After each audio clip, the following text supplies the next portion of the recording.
Hello and welcome to IABM TV. We're here at NAB Show with Guy Walsingham, partner for Red Lorry, Yellow Lorry. So Guy, during the run-up to NAB Show, I noticed that Red Lorry, Yellow Lorry were doing a lot of their top tips for maximising PR opportunities at shows such as NAB. Do you want to just tell us a little bit about some of those? Yeah, the industry, the broadcast industry, as many technology businesses, has changed very, very quickly. And the key thing for our clients is to make sure that they're positioning themselves along with those trends. So if you walk around the show, a lot of people are talking about virtualization, for example, from a technology point of view, or changing business models if you're in the broadcast or content world. And what we always advise people to do is to align what they're doing, their messaging, with those trends so that they're riding a wave of interest from the industry, but they're also having the opportunity to really think about where they play, what the differences are, what the USPs are for the technology, but talking about it from a benefits and a business point of view. So there's a lot of work done before the show to make sure that you make the most out of it. So do you think, you mentioned there before the show, do you think, I mean, we were talking before about how when you're on site and there's so much going on, you're in Las Vegas, for example, there's so many different people fighting for your attention. So do you think the pre-show stuff is the most important? Yeah, there's always a lot going on in Las Vegas. So absolutely, from our point of view, the pre-show work, getting the messaging right, making sure that it plays right, so testing it on the audiences, making sure the spokespeople who are going to be delivering those messages know what they are, so there's consistency. There's a lot of work goes on from our point of view before a show with any client to do that. At the show itself, you're absolutely right. You're fighting, NAB's a zoo, as we all know, and you're fighting for that opportunity to put your story across. And we still today see lots of organisations here banging out 20 frankly boring or very technical press releases that very few people are going to read, and that's the old way of doing things. What we would recommend is very much more a strategic approach, so thinking about the audience, thinking about how to engage with them, which might be via traditional media and a press release certainly, but might also be via a social media campaign or a content marketing campaign to allow them to tell their story over and above the noise that goes on a show like this.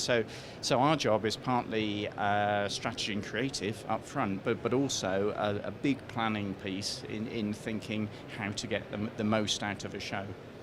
So obviously we've noticed that the industry has changed massively, and so I guess what you're saying there is that also the way to get your message out, and it's no longer the traditional way of doing things. There are so many other mediums now that people can use. Absolutely right, and it's about choosing the right ones for you. So all our clients are different. If you deal with a big brand on one side, or you're launching a startup on the other, the techniques you might use are very different. But all of that planning has to be done up front, and then it's a very rigid delivery mechanism and an organised delivery mechanism to make sure that you get the most out of the investment that you make somewhere like this. I suppose with the planning as well, whilst it's great, there's so many different mediums now to get your message out. Equally, there's always a risk that you're going to spend too much time focusing on one certain social media platform, for example. So I guess the planning means that you've got the time to get in there before and know which one works best for you. Yeah, and again, different countries, for example, use different methods of social media. So there's all of that sort of planning, but also what we always advise clients to do is to tier the approach. So you look at the top 10 outlets, which might be a trade magazine or it might be a LinkedIn forum, for example. So look at the top 10 outlets and focus the efforts there. And if you get those right, then you've got to 80% of the people that you want to talk to. Make sure you're talking where your audiences are. And then the rest of it is that sort of momentum that you can build up behind it. But any journalist walking around this trade show, any potential customer walking around this trade show has a finite time with which to talk to potential suppliers. So clearly you want to focus on the areas where you get the most bang for the buck, and then make sure that you're saying the right things which will engage those audiences. Yeah. I think one of the interesting things I've noticed, I don't know if you've had the same, but each morning when I open my hotel room door, there's a little bag on the handle with the NAB Show Daily in it. Yeah. And so I suppose people are still going to always read that traditional. Whilst social media and online and everything and digital is really good, there's always still that opportunity to read the print. People are always sitting down at some point and I just find it interesting that it's there on the door, and that's meant I've read it because it's handed to me. Absolutely right. And if you look at, across any other countries, the key trade press is still very much read. So again, it's about making those decisions up front as to where your audience is, what your audience reads. The next show, the show daily, may not be hung on the door of the bedroom. So how do you deal with that? What else do you need to think about?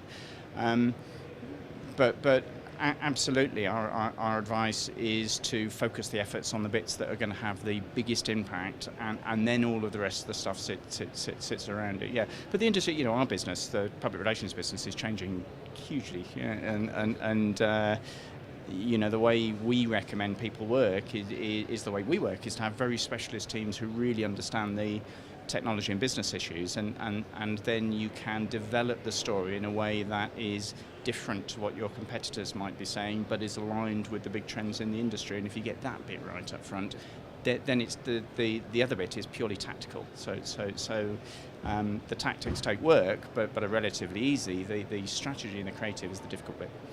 So you guys have also got quite a few clients here on site at NAB show, but what else have Red Lorry, Yellow Lorry got in the pipeline? What sort of new things are you guys up to?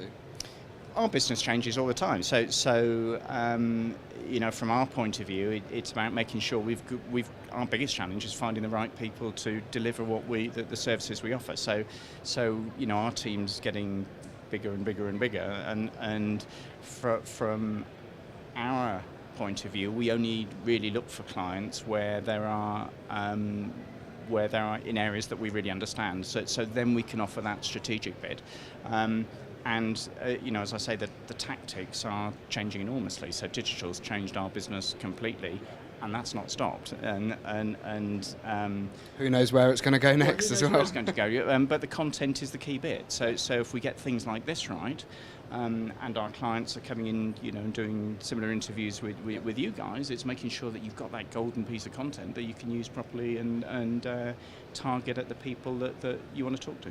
I think it's interesting, the method of delivery may constantly change and evolve, but the age-old content is king, I think, will always remain the key thing. Absolutely, particularly in the B2B industry, particularly in what is still a very cottage technical industry, and we all know that there are lots of IT-oriented suppliers who are not traditional media and technology businesses are coming into this industry, and they are changing the way the technology affects the business models of broadcasters, content owners, manufacturers, and the key thing is to make sure that the content you produce is aligned with that, but is saying something that you strongly believe in is different.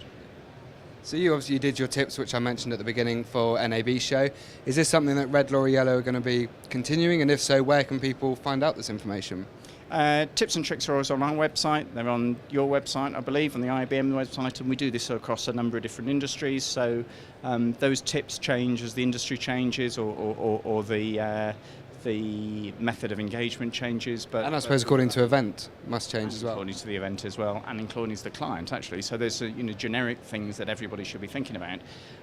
But every campaign is different, every piece of technology is different, every story is different, and our job is to encourage and help clients to tell the story in the right way for them.